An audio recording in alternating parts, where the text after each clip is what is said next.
Alpha Nepali ज्ञानमाला कक्षा 6 सुनाइ पाठ 4 पाठको शीर्षक छ जैविक खेती।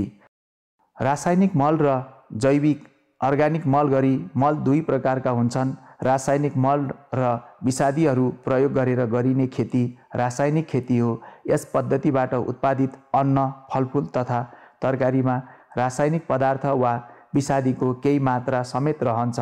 त्यसैले यस्ता खानेकुरा मानव स्वास्थ्यका लागि हानिकारक हुन्छन्।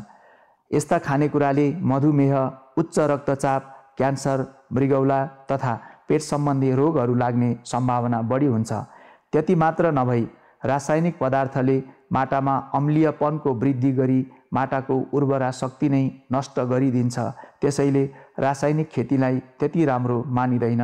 आफ्नै वातावरणमा पाइने मलको प्रयोग गरेर गरिने खेती जैविक खेती हो। यसलाई अर्ग्यानिक खेती पनि भनिन्छ। यो परम्परामा समेत आधारित पद्धति हो।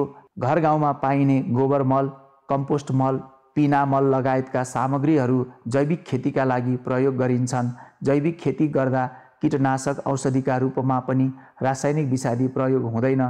कीटनाशकका रूपमा घरगाउँमै पाइने गहुँत, खरानी, बोझो, तितेपाती, निम, बेसार, अदुवा, असुरो लगायतका वस्तु र वनस्पतिको प्रयोग गरिन्छ।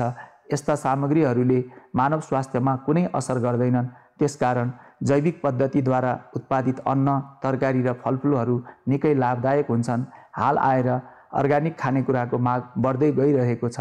त्यसैले अर्ग्यानिक वा जैविक खेती नै बढी लोकप्रिय बन्दै गएको छ।